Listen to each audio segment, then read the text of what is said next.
Good morning, everybody. From Dirty Pat Walsh in the meth end of town. Holy shit, a motherfucker. Oh my god. Stoker's dip. Fucking.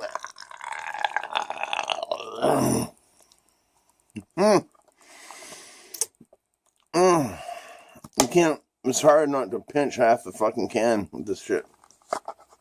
I'm like, you get it in your fingers and you're like, I don't want to put it back. But, can't pinch half a can. It's Bobby Stoker.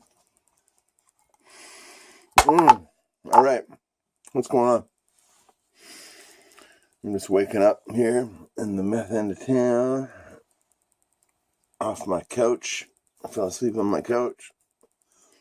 I had the crazy insomnia catch-up day yesterday. Over the last 24 hours, I guess. Just catching up. And, fuck. I've had two nights of sleep in a row. I feel fucking good. Like, I feel good, man. I feel fucking good. You know?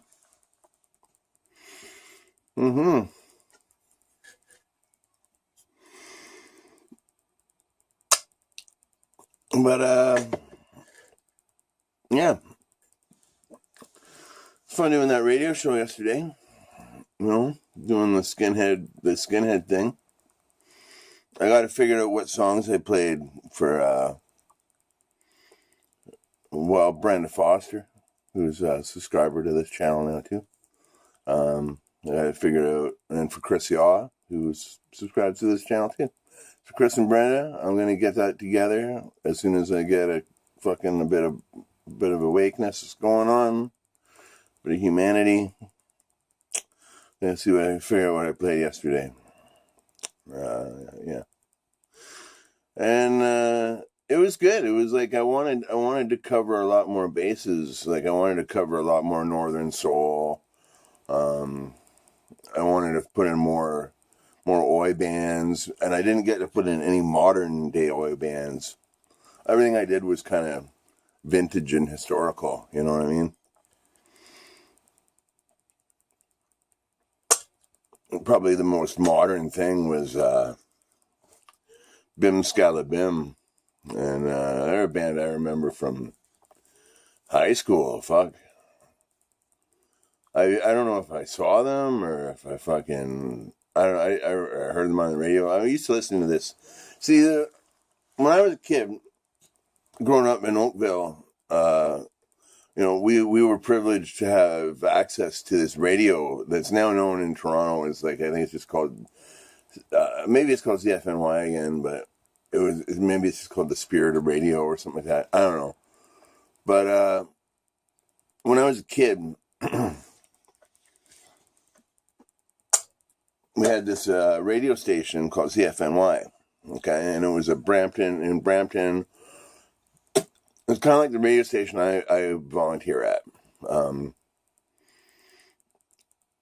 It was more like it was a corporate radio station, but it wasn't like how corporate radios run now, you know. And all the shows were individual, there wasn't just like 8 hours of block programming of some like just random up in the computer chorus test marketed shit, you know what I mean? Chorus Entertainment Company, I mean, you know, like the way the Cruise and the Wolf and CFNY, all the big Canadian radio stations are run, you know.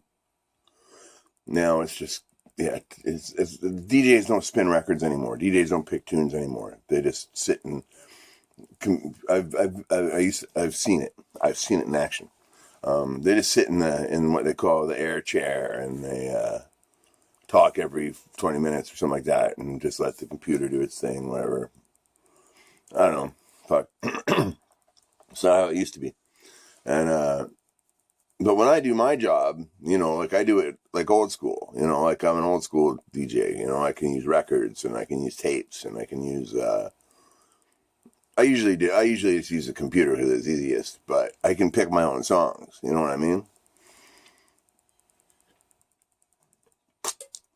And, yeah, like the programming is 100% up to me what I play, whereas in a corporate radio setting, it's 100% not up to me, you know what I mean? So, that's what makes community radio good. And CFNY was kind of like that. And all the shows were individualized. Like, like there was the, like it was where I learned a lot about music that I listened to. There was a punk rock show called that played like punk rock and hardcore and like when it came out like later in later years like speed metal and stuff like that. Back before there was 5,000 genres of heavy metal. It was heavy metal and speed metal, and yeah, like there was a punk rock show, aggressive rock. It was hosted by the singer of Youth Youth Youth. It was this great Canadian hardcore band from Toronto. You should YouTube them and check them out. If you like hardcore, they were great. Old school hardcore, not new school hardcore. 80s style hardcore. Still sound kind of like punk rock, The Daddy Cool Blues show, I believe that's the show that, like when I first got into playing harmonica, it was because I heard Muddy Waters on the radio and I heard Little Walter,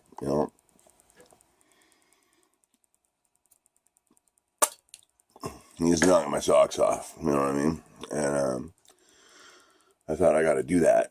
I want to do that, But anyway, when I got into playing harmonica, by the time I was 10 or 11, I was listening to CFNY, and they had a blues show, the Daddy Cool Blues Hour, So I had a lot of opportunity to play along with a lot of the songs, And not all of them, because they're not all in the...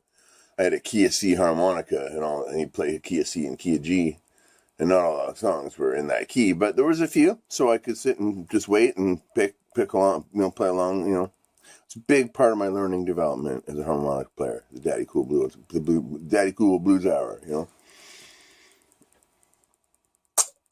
And all that reggae stuff, I played a lot of old Trojan skinhead reggae. It's called that on the box. It's called skinhead reggae on the box sets and stuff, Like it's not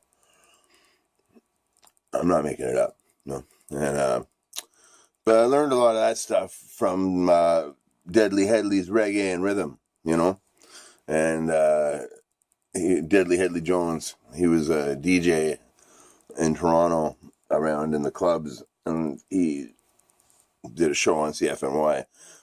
And, like, I listened to these shows long enough to hear them evolve, right? And he kind of went from playing a lot of the early skinhead kind of reggae Trojan bands and stuff, and like as music develops or whatever, because stuff was still coming out, right? New stuff was still coming out that was being like that's kind of hailed as classics now, and with the like whatever like stuff like Yellow Man and a lot of dub music. He got really into playing dub music. I love dub music, and got really into that. And that's kind of how the show evolved. I think it turned in, and then it kind of turned into like a world beat music show, like a world music of the world kind of show. Very interesting, you know what I mean? And there was like an import hour, like where you could hear all the new stuff coming out of London and out of the UK, and that always had a lot of like punk and new wave and stuff like that on it, right? And that was pretty cool. But yeah, so a lot of the stuff that I played yesterday is stuff I learned off of the radio myself as a kid, and because that's how you had access to a lot of music. Like radio was just different back then, and if you didn't have money for records, you could just turn on the radio to the show that you wanted to hear of the style of music. It wasn't like now. Now, granted, now you can look up any record you want pretty much on the YouTubes or the SoundCloud or Bandcamp or whatever the fuck. There's a million different places to look up music on the internet. Mirkwood Recordings. Check out Mirkwood Recordings. All free downloadable music. And, awesome stuff on it. I played a Stands and Lightning song on the show yesterday. Patterson Road. Fucking knocked my socks off, man. It was like something I'd listened to in high school. Just like, yeah, I can't. Check out Mirkwood Recordings, man. I'm all over the place. I'm peppy, man. Had a few nights sleep. I'm like, feeling good. But